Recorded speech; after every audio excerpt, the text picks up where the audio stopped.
ഈശ്വംസിഹായിക്ക് സ്തുതിയായിരിക്കട്ടെ. വിശുദ്ധ മത്തായി അറിയിച്ച സുവിശേഷം 21 അധ്യായം 30 വാക്യം.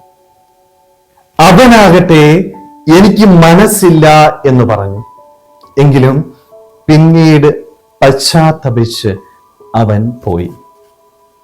മുന്തിരിത്തോട്ടത്തിലേക്ക് ജോലി ചെയ്യാനായിട്ട് ആവശ്യപ്പെടുന്ന ഒരു പിതാവിനെയും അതിന് മറുപടി നൽകുന്ന 2 മക്കളെയും ഈ വിശുദ്ധ ഗ്രന്ഥ ഭാഗത്തിൽ നമ്മൾ കാണുന്നുണ്ട്.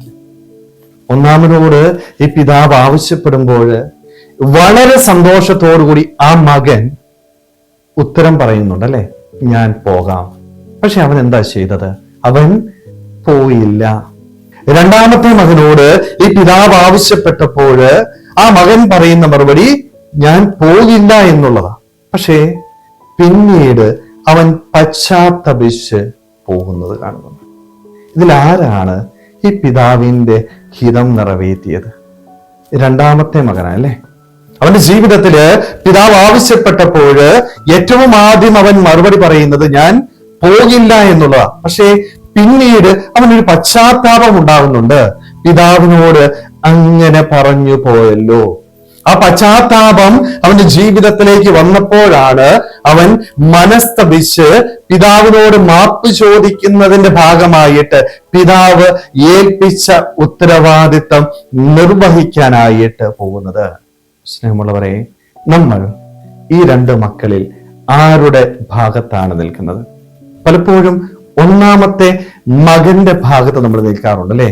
ദൈവത്തിന്റെ വചനം കേൾക്കുമ്പോൾ സന്തോഷത്തോടുകൂടി ഞാനത് പാലിച്ചോളാം, അതനുസരിച്ചോളാം എന്ന് പലപ്പോഴും ദൈവത്തോട് നമ്മൾ പറയാറുണ്ട്. എന്നാല് ജീവിതത്തില് അത് പ്രാവർത്തികമാക്കുവാനായിട്ട് നമുക്ക് സാധിക്കാതെ പോവുകയാണ്. എന്നാൽ കൃത്യമായിട്ട് ഈശോ പറയുന്നുണ്ടല്ലേ, നിന്റെ ജീവിതത്തില് പോരായ്മകൾ സംഭവിക്കാം, വീഴ്ചകൾ ഉണ്ടാവാം. ആ രണ്ടാമത്തെ മകനെ പോലെ ഒരുപക്ഷെ നീ ദൈവത്തിന് മുമ്പില് ദൈവത്തിന്റെ വചനം തിരസ്കരിച്ച് കടന്നുപോയ വ്യക്തിയായിരിക്കും. പക്ഷെ നിന്റെ ജീവിതത്തില് പശ്ചാത്താപം ഉണ്ടായാല് ഉറപ്പായിട്ടും നിന്റെ ദൈവം സ്വീകരിക്കും. ഒരുപക്ഷെ നമ്മുടെയൊക്കെ ജീവിതത്തില് ഇന്നില്ലാതെ പോകുന്നതും ഇതേ പശ്ചാത്താപമാണ്. നമ്മളൊക്കെ മനുഷ്യരാ, അറിഞ്ഞും അറിയാതെയും ഒക്കെ ഒത്തിരിയേറെ പാപങ്ങള് നമ്മുടെ ജീവിതത്തിൽ ചെയ്യുന്നുണ്ട്. നമ്മൾ ആരും വിശുദ്ധരല്ല കേട്ടോ. ഇഷ്ടംപോലെ കുറവുകളുണ്ട്, ഇഷ്ടംപോലെ പോരായ്മകളുണ്ട്.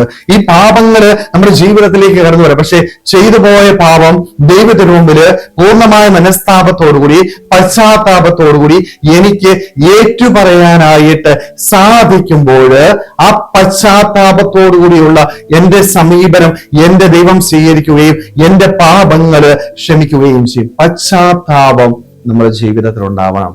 തെറ്റുകൾ സംഭവിക്കാം, വീഴ്ചകൾ ഉണ്ടാവാം. അത് പാപമാണ് എന്ന് തിരിച്ചറിഞ്ഞ് ദൈവത്തിന് മുമ്പില് വിശ്വസ്തയോടുകൂടി തിരിച്ചു നടന്ന് ആ പാപങ്ങള് ഏറ്റുപറയാനായിട്ട് എനിക്ക് സാധിക്കുമ്പോൾ എന്റെ പാപങ്ങള് എന്റെ ദൈവം ക്ഷമിക്കും. സ്നേഹമുള്ളവരെ, നമ്മുടെയൊക്കെ ജീവിതത്തില് ഈ പശ്ചാത്താപമുണ്ടോ? അതോ ഒന്നാമത്തെ മകനെ പോലെ എല്ലാം ചെയ്യാമെന്ന് വാക്കുകൊടുത്തിട്ട് ചെയ്യാതെ കടന്നു പോകുന്ന ഒരു വ്യക്തിയാണോ? ആണെങ്കിൽ നമ്മുടെ ജീവിതം ദൈവത്തിന് മുൻപിൽ സ്വീകരിക്കപ്പെടുകയില്ല എന്ന് നമുക്ക് തിരിച്ചറിയാം. സ്നേഹമുള്ളവരെ, അതുകൊണ്ട് ഇന്നോളം നമ്മുടെ ജീവിതത്തിൽ വന്നുപോയ എല്ലാ പാവങ്ങളും അത് എത്ര വലുതായിക്കൊള്ളട്ടെ, ഒരുപക്ഷെ മനുഷ്യൻ എന്നോട് ക്ഷമിക്കുന്നില്ലായിരിക്കും, പക്ഷെ ഞാൻ പൂർണ്ണമായ മനസ്താപത്തോടുകൂടി അവ ദൈവത്തോട് ഏറ്റുപറയുമ്പോൾ എന്റെ ദൈവം എന്നോട് ക്ഷമിക്കും. അതുകൊണ്ട് പശ്ചാത്താപത്തോടുകൂടി നമുക്ക് ദൈവത്തിന്റെ സന്നിധിയിലേക്ക് കടന്നു വരാം. പാപങ്ങൾ ദൈവത്തോട് ഏറ്റുപറഞ്ഞ് പൂർണ്ണമായ മനസ്താപം നേടി വിശുദ്ധിയോടുകൂടി അവന്റെ വചനമനുസരിച്ച് ജീവിക്കുന്ന വ്യക്തികളായിട്ട് തീരുവാനായിട്ട് നമുക്ക് ഓരോരുത്തർക്കും ആത്മാർത്ഥമായിട്ട് ആഗ്രഹിക്കാൻ പരിശ്രമിക്കാം. ദൈവം നമ്മളെല്ലാവരെയും സമൃദ്ധമായിട്ട് അനുഗ്രഹിക്കട്ടെ. ആമേൻ.